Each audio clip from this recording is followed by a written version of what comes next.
وعلى آله وأصحابه وأزواجه وذرياته وأهل بيته أجمعين أما بعد فأعوذ بالله من الشيطان الرجيم بسم الله الرحمن الرحيم ولا تحسبن الله غافلا عما يعمل الظالمون صدق الله العظيم وبلغنا رسوله النبي الأمين المكين الكريم ونحن على ذلك من الشاهدين والشاكرين والذاكرين والحمد لله رب العالمين. آئیے سب سے پہلے ہم اور آپ مل کر عقیدت و محبت کے ساتھ غنبد خضراء میں آرام فرمانے والے آقا، لمبے لمبے ہاتھوں سے بھیک دینے والے داتا، بے کسوں کو کس، بے سہاروں کے سہارے، انگلی کے اشارے سے چاند کے دو ٹکڑے کرنے والے، ڈوبے ہوئے سورج کو عصر کرنے والے، ابو جہل کی بند مٹھی میں کنکریوں کو کلمہ پڑھانے والے، حضور جناب پاک احمد مجتبی محمد عربی ارواحنا فدا صلی اللہ تعالی علیہ وسلم کی بارگاہ مقدسہ میں جھوم جھوم کر بابا سے بلند درود پاک کی لالیاں نچھاور کرے اور پڑھے اللہم صلی علی سیدنا محمد وعلی آلہ سیدنا محمد وعلی آلہ سیدنا محمد وصحبہ بارک وسلم صلاۃ و سلام علیک یا سیدی حبیبی یا رسول اللہ صلی اللہ تعالی علیہ وسلم.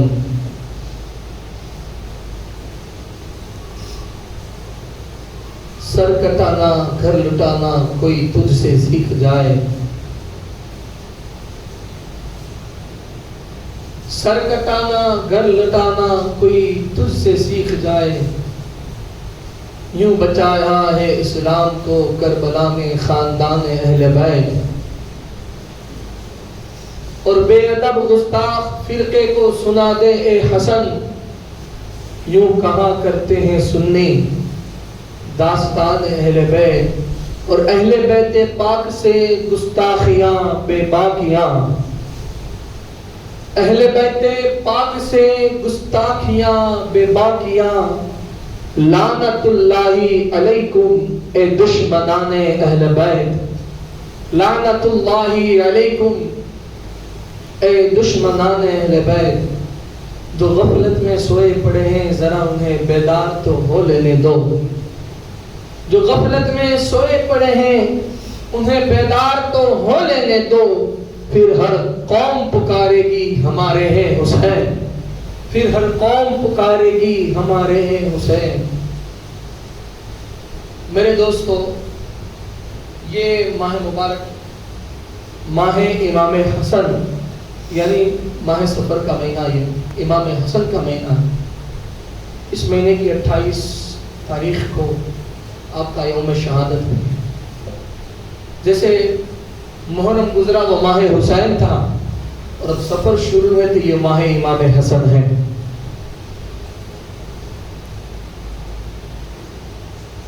گزشتہ جمعہ میں جیسا کہ آپ تمامی حضرات نے سنا تھا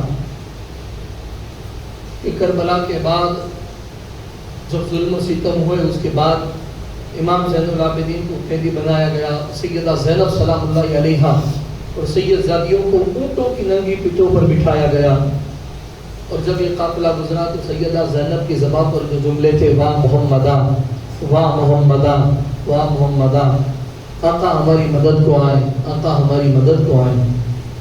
اور اس وقت پھر امام زین العابدین جو کافی بیمار علیل تھے، جن کی طبیعت، جن کے گلے میں توق ڈالی گئی، اٹھنے کی طاقت نہ تھی، اٹھایا گیا، پھر ان کو بھی لادا گیا سواری پر. اور پھر امام زین العابدین علیہ السلام نے جو جملے کہے تھے، ان الدیار الصبا یوم الالہ ارض الحرم، ان الدیار الصبا یوم الالہ ارض الحرم، بلغ سلامی روضتاً فیہ النبی المحترم. کہ اے ہوا، اب ہمارا پیغام کون لے جائے گا؟ صبا، اے ہوا، اب ہمارا پیغام کون لے جائے گا؟ تاکہ البتہ کہ تیرا گزر جب مدینے سے ہو تو جب ہمارے نانا کی بارگاہ میں جائے تو جا کر بارگاہ رسول میں ادب کے ساتھ ہمارا سلام پیش کر دینا. بارگاہ رسول میں ہمارے نانا کی بارگاہ میں ہمارا سلام پیش کر دینا. یہ جملے امام زین العابدین کی زبان پر تھے.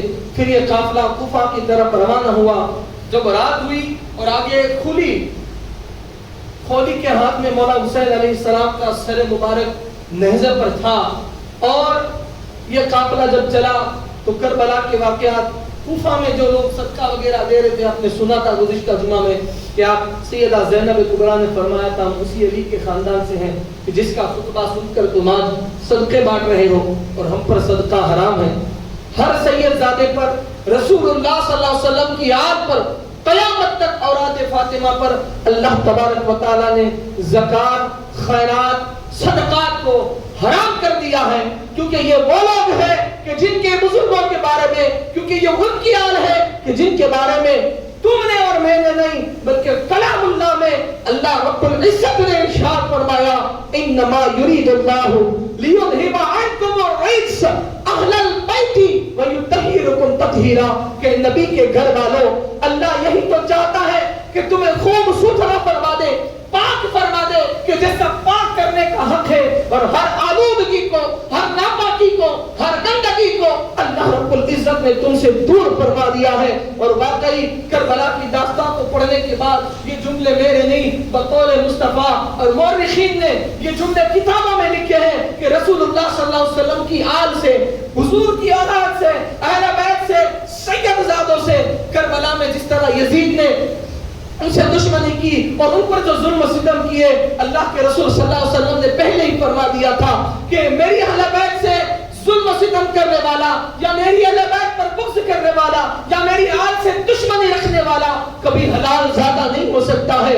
حلال جو غیر حلال زادہ ہوتا ہے، جو غیر حلال زادہ ہوتا ہے، وہی میری اہل بیت سے دشمنی کرتا ہے، وہی ان سے بغض رکھتا ہے. یہ رسول اللہ صلی اللہ علیہ وسلم کا بقول جو پہلے ہی ثابت تھا.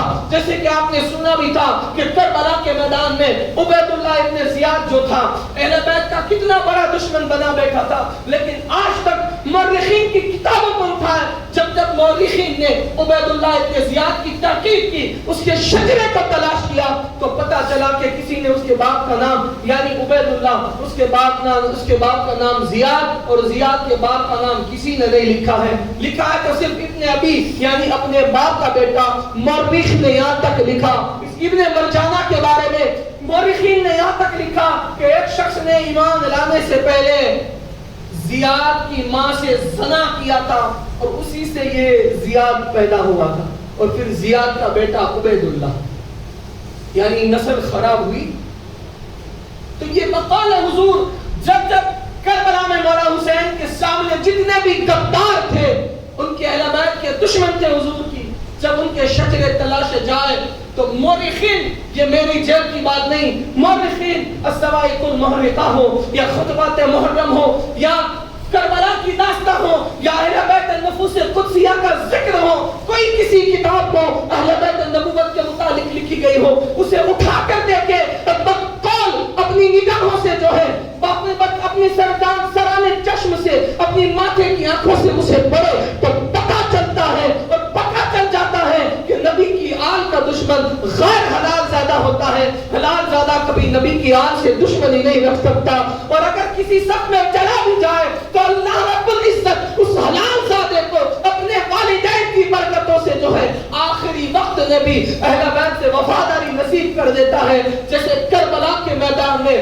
حور بن یزید ریاحی، حور جو ہے یزید کے لشکر کی طرف ضرور تھے، مولا حسین کو روکنے میں ضرور تھا، لیکن حلال زادہ تھا تو مولا نے اسے ایسی توفیق عطا فرما دی کہ عین کربلا کے موقع پر وہ مولا حسین کی بارگاہ میں آیا، توبہ کی اور اپنی جان کو مولا حسین پر قربان کر دیا.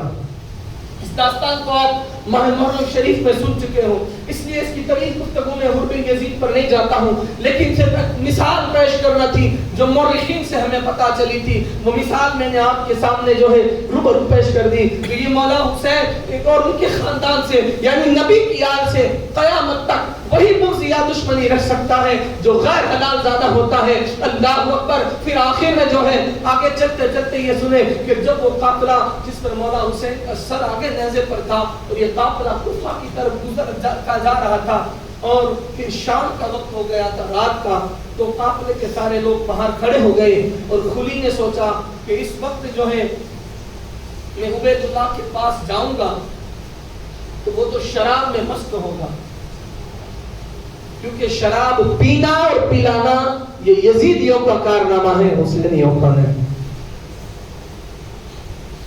حسین اور حسین والے شراب کو چھونا تو دور, شراب کو چھونے والے سے بھی دور رہا کرتے ہیں, کیونکہ جسے اللہ اور اس کا رسول حرام فرمائے اگر اس کو ہم پی لیں یا چھو لیں تو اس سے ہماری 40 دن تک کی عبادتیں بیکار ہو جاتی. پھر چاہے وہ سر پر امامہ باندھ کر گھومے یا عربی جوبہ پہن کر گھومے, اس سے کوئی فرق نہیں پڑتا ہے, کیونکہ ہر ہمارے اعمال کو اللہ دیکھتا ہے. اسی طرح جو بھی چیزیں حرام ہیں ان چیزوں سے دور رہنے کا یہ حسین والوں کا فریضہ. تو عبید خولی نے جو ہے سوچا کہ اگر اس وقت حسین اور اس خاندان کو لے کر وہاں جاؤں گا تو وہ شراب میں مست ہوگا, کیونکہ وہ یزید جتنے تھے وہ سب پی کر مست رہتے تھے رات کے عالم میں شام میں, تو پھر وہ توجہ نہیں دے گا, انعام و اکرام نہیں دے گا, اس کی توجہ نہ رہے گی اس پر. تو خولی نے سوچا کہ میں اپنے ہی گھر یہیں رات رک جاتا ہوں. ایک گٹھڑی یعنی جسے پوٹلی کہتے ہیں, اس گٹھڑی کے اندر مولا حسین کا سر اس نے باندھ کر رکھا. پھر اپنے گھر میں آیا, قافلہ پار تھا. گھر میں آنے کے بعد کہا کہ اس کی بیوی نے پوچھا, خولی کی بیوی نے پوچھا کون ہے تم, کس کو لائے ہو؟ کہا کہ کربلا سے کچھ باغیوں کو جس نے حکومت کے خلاف بغاوت کی تھی ان کے سروں کو کچل کر لایا ہوں, اور ان کو جو ہے ان کی عورتوں کو اپنی کنیز بنا کر لایا ہوں اور اس کے سر کو کاٹ کر لایا ہوں. خولی کی بیوی نے جب اس گٹھڑی سے سر کو کھول کر دیکھا تو وہ فوراً پہچان گئی کہ یہ تو حسین ابن علی کا سر ہے, یہ حسین ابن علی کا سر ہے. وہ فوراً پہچان گئی. کیوں؟ کیونکہ مولا حسین پاک نے مولا کائنات جب خلافت پر تھے, آپ امیر المومنین جب بظاہر بنے تھے تب آپ نے اپنا دارالفتہ دارالامارت کوفہ کو بنایا تھا, اپنا گورنر ہاؤس. اور آپ کوفہ میں, اور اس عرصے میں کوفہ میں ایک عرصے تک, کئی عرصے تک مولا حسین اپنے والد محترم کے ساتھ رہے ہیں. تو وہ جانتی تھی کہ یہ حسین ابن علی ہے. تو خولی کی بیوی نے کہا کہ تو کسے قتل کر کر لایا ہے؟ کہا باغی کو. کہا یہ تو آل رسول ہے. کہا وہ جو بھی ہو. کہا پھر کہا کہ ان کی خاندان والیوں کو میں اپنی کنیزیں بنا کر لایا ہوں. اللہ اکبر. جب سننا تھا کہ کنیزیں بنا کر لایا ہوں, خولی کی بیوی نے یہ جملے کہے تھے, ابے نادان کیا تو رسول اللہ کی آل کو اپنی کنیز کہتا ہے؟ لعنت ہو تجھ پر. یہ وہ خاندان ہے کہ جس کو تو کنیز کہہ رہا ہے, یہ وہ خاندان ہے کہ جنت کے اندر بروز محشر بھی اور محشر کے بعد جنت میں بھی حوریں ان کی کنیز بننا پسند فرمائے گی, اور تو انہیں اپنی کنیز کہہ رہا ہے. اللہ اکبر. اے بے حیا, کچھ تو شرم و حیا کر. یہ رسول اللہ کے شہزادے ہیں, یہ حضور کے گھر والے ہیں. اللہ اکبر. رات کا وقت ہو چکا تھا. خولی کی بیوی نے کہا خدا کی قسم اگر رات کا وقت نہ ہوتا, رات کا وقت نہ ہوتا تو میں ابھی تیرے گھر سے نکل کر چلی جاتی. پھر خولی جو ہے اپنے بستر پر مدبست ہو کر سو گیا, اور یہاں پر اس کی بیوی نے گٹھڑی سے مولا حسین کے سر کو نکالا, آپ کی زلفوں کو سوارا, آپ کی زلفوں کو سوارا, چہروں پر سے گرد و غبار اٹھایا, اور بیٹھی بیٹھی درود پڑھ رہی تھی کہ اتنے میں اس کی آنکھ لگ گئی. مورخین لکھتے ہیں جب خولی کی بیوی کی آنکھ لگ گئی تو وہ کیا دیکھتی ہیں, 4 خوبصورت بیویاں ہیں جو مولا حسین کے سر کے پاس آتی ہیں اور آپ کی پیشانی مبارک پر بوسہ دینے لگتی ہیں. خولی کی بیوی کہتی ہیں اے اسیران غم کو بوسہ دے دیے مارو, تم کون ہو آخر, یہاں کیوں آئی ہو؟ ایک نے کہا میں فاطمہ بنت محمد ہوں, یعنی اس حسین کی ماں ہوں جو اپنے بیٹے کو کربلا کے بعد اس کی پیشانی کو چومنے کے لیے آئی ہوں. دوسری نے کہا میں ان کی نانی حضرت خدیجہ الکبریٰ ہوں, اللہ نے مجھے یہ قوت عطا فرمائی ہے, میں اپنے نواسے کے بوسے سر کو جو ہے بوسہ لینے آئی ہوں. اور یہ پکار پکار کر رہی تھی, حسین تجھ پر میرا سلام ہو کہ تو نے اپنے نانا کے وعدے کو وفا کر دیا. حسین تو نے اپنا سر تو کٹا دیا لیکن اسلام کو کٹنے سے بچا لیا. حسین تو بے کفن رہا لیکن تو نے اسلام کو کفن میں لپٹنے سے بچا لیا. حسین تجھ پر سلام, تو نے اپنے نانا کے وعدے کو وفا کر دیا. اس طرح حضرت خدیجہ الکبریٰ نے مولا حسین کی پیشانی پر بوسی لی. پھر تیسری نے کہا میں حضرت موسیٰ کی ماں, حضرت عیسیٰ کی ماں, میرا نام مریم ہے, میں وہ ہوں جسے کائنات بطول کہتی ہے, لیکن آج میں سیدہ بطول کے شہزادے کی بارگاہ میں اپنا سلام پیش کرنے آئی ہوں. حضرت مریم نے بھی بوسا لیا. اور چوتھی نے کہا میں آسیہ زن ہوں, فرعون کی بیوی. اللہ اکبر. اس کے بعد جو ہے انہوں نے بوسا دیا. کچھ دیر گزرنی تھی اسی خواب کے عالم میں, ابھی کچھ دیر گزرنی تھی کہ ایک بزرگ ماما پہلے نمایاں ہوئے, ایک نورانی شکل والے آئے, وہ بھی بوسا دینے کے لیے آئے. تو حضرت جو ہے خولی کی بیوی نے کہا آپ بزرگ کون ہیں, آپ کیا لینے آئے ہیں؟ کہا میں کوئی اور نہیں, میں ابراہیم خلیل اللہ ہوں, میں ابراہیم خلیل اللہ ہوں جو حسین ابن علی کے سر پہ بوسا دینے اور ان کو سلام پیش کرنے آیا ہوں کہ ہم نے تو وعدہ کیا تھا, ہم نے ابتدا کی تھی, اس کی انتہا حسین نے کر دی ہے. حسین نے کائنات کو بتا دیا ہے کہ نواسہ رسول کا کردار کیسا ہوتا ہے اور اسلام کو درہم برہم ہونے سے بچا دیا ہے. اللہ اکبر. پھر جو ہے رات گزر گئی, صبح نمودار ہو رہی تھی کہ خلی اپنے خواب سے بیدار ہو کر نیند سے بیدار ہوا, اپنی بیوی کو آواز دے رہا تھا اٹھ اٹھ کیا کر رہی ہے. اس کی بیوی جو ہے صبح میں اٹھی اور کہا کہ بدبخت تجھے ذرا بھی شرم حیا نہ آئی, تو نے اس رسول اللہ کے شہزادوں کا قتل کیا ہے, ان کے گھر والوں کو تو نے قیدی بنایا ہے, اے بدبخت تجھ پر لعنت ہو, کچھ تو خوف کر. اللہ اکبر. اس کے بعد خولی کی بیوی نے کہا کہ میں اپنے بچوں کو تجھے چھوڑ کر جا رہی ہوں, مجھے تجھ سے طلاق چاہیے, میں ہرگز تیرے نکاح میں نہیں رہ سکتی. تو خولی نے یہ جملے کہے تھے کیوں اپنے بچوں کو یتیم کر رہی ہے, کیوں اپنے بچوں کو یتیم کر رہی ہے. خولی کی بیوی نے کہا میرے بچے حسین ابن علی سے بڑھ کر نہیں ہیں, میرے یتیم حسین کے یتیم سے بڑھ کر نہیں ہے. تجھے اس وقت خوف نہ آیا جب تمہیں حسین کے خاندان کو یتیم کر دیا اور طلاق لی اور اس سے چلی گئی.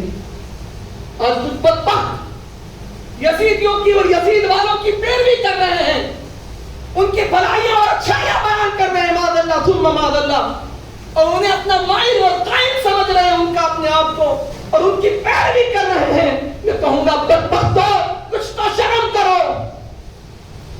حسین کے دشمنوں کی پیروی تو ان کی بیویوں تک نے نہیں کی ہے, حسین کے دشمنوں کی حمایت ان کی بیویوں نے نہیں کی ہے. اور ابھی ہندوستان والوں قریب میں ایک بدبخت نے یزید کی حمایت کی تھی جو آج بھاگتا پھرتا ہے, آج بھاگتا پھر رہا ہے. یعنی حسین یہ بتا رہے ہیں حسین اور حسین کی آل کے سامنے جو ٹکراتا ہے, جو ان کے سامنے کھڑا ہوتا ہے, حسین اسے ٹکنے نہیں دیتے ہیں. حسین کے سامنے یا حسین کی آل کے سامنے جو کھڑا ہو جاتا ہے حسین اسے ٹکنے نہیں دیتے ہیں. یہ خاندانی عادت ہے کہ کوئی خیبر میں یا بدر میں سامنے آتا تو علی ٹکنے نہیں دیتے تھے. پھر یہ جذبے کو حسن اور اس کے بعد حسین اور خاندان نے سنبھالا ہے. آج بھی جو ان کے خاندان کے سامنے آتا ہے حسین اسے ٹکنے نہیں دیتے ہیں, اسے گھما گھما کے مارتے ہیں. وہ بدبخت آج بھی گھوم رہا ہے. تو یہ کیسے بدبخت ہیں جو یزید کو اچھا سمجھ رہے ہیں, اس کی حمایت کر رہے ہیں, یزیدیوں کی حمایت کر رہے ہیں. کچھ تو خوف کرے, کچھ تو شرم کرے. کربلا کے میدان میں یزید کے ساتھ حشر ہوگا تو یقیناً جہنم پکی ہے. جنت تو ان کو ملے گی جو حسین کے قدموں میں ہوں گے, حسین کی آل کے قدموں میں ہوں گے. بقول مصطفیٰ صلی اللہ علیہ وسلم حشر کے میدان میں قیامت میں اللہ تبارک و تعالیٰ اپنے حبیب اور ان کی اہل بیت کو یہ مقام عطا فرمائے گا, یہ اختیار عطا فرمائے گا کہ حبیب تیری آل یزیدیوں کو کچھ نہیں ہوگا، ان کے لیے تو یزید کے لیے اور یزید والوں کے لیے تو انشاءاللہ الا ماشاءاللہ ہماری دعاؤں سے جہنم لکھ دی گئی ہے۔ اور ہم تو حسین والے ہیں، اور حسین تو وہ ہیں کہ جن کے لیے غیروں نے بھی، کافر جنہوں نے حسین پر لکھا ہے، کافروں نے بھی مولا حسین کی بارگاہ میں اپنا خیرات پیش کیا ہے۔ کوئی اس طرح اپنا خیرات کافر مولا حسین کی بارگاہ میں پیش کرتا ہے کہ یہ جتنے حسینی چہرے ہیں یہ سب میری تسبیح کے دانے ہیں۔ ارے جس کافر کا یہ عقیدہ ہو، اور پھر کوئی عجب میں نہیں۔ ابھی ایک بندے نے کہا تھا کچھ دنوں پہلے، باپو ایسا کیوں؟ میں نے کہا کہ اس پر کوئی غور کرنے والی بات نہیں ہے۔ کربلا میں کب کوئی ہندو تھا؟ مولا حسین کے سامنے جو تھے کون سا ہندو تھا اس میں؟ سب وہی لا الہ الا اللہ پڑھنے والے تھے، سب وہی نماز کی پابندی، قرآن کی تلاوت کرنے والے تھے۔ ارے وہی وقت تو تھے وہ 22,000 میں، اس 22,000 میں بھی 700 حافظ قاری اور عالم تھے، 700 تو ایسے اہل علم بھی تھے، اور پھر دیگر مسلمان۔ تو اگر اس دور تک سرکار سے لے کر قیامت تک کوئی ایسی بات ہو، ہمارے لیے کوئی حیرت نہیں، یہ تو ہمیں وہیں سے سب نصیب ہو گیا ہے۔ اور پھر اسلام کے لیے تو ہر بار، ہر وقت، ہر جگہ نبی اور نبی کی آل کو اپنا سر دینا ہے، قربانیاں دینی ہیں، اور یہ قیامت تک دیتی رہنی پڑے گی۔ مولا حسین کے بعد امام زین العابدین کو شہید کیا گیا، کس لیے؟ اسلام کے لیے۔ امام کے بعد باقر پاک کو، باقر علیہ السلام کے بعد امام جعفر کو، جعفر کے بعد امام موسیٰ کاظم کو، ان کے بعد امام علی رضا کو، امام محمد تقی کو، علی نقی کو، حسن عسکری کو، آخر میں مہدی پاک کو۔ اور اس درمیان میں پھر جتنی اہل بیت چلی، انہوں نے تاریخ اٹھا کر کبھی پڑھیں، کتب کا مطالعہ کریں کہ جن جن اہل بیت اطہار نے اور غلامان اہل بیت نے شہادت پائی ہے کس لیے پائی ہے، اور دیکھیں کہ پھر شہید کرنے والا کون ہے۔ تو سب میں تمہیں ملے گا، کہیں مامون رشید ہوگا تو کہیں اور بدبخت ہوگا، سب کلمہ پڑھنے والے۔ اللہ اکبر۔ یہاں پر اس کے بعد مولا حسین کے سر کو کھلی نے سنبھالا، اور پھر یہ قافلہ صبح میں چلا۔ انشاءاللہ اللہ نے زندگی بخشی تو آگے کسی موقع پر اس کی گفتگو کروں گا۔ بالخیر آخر میں تو کچھ خاص اعلان ہے جو مجھے کہا گیا وہ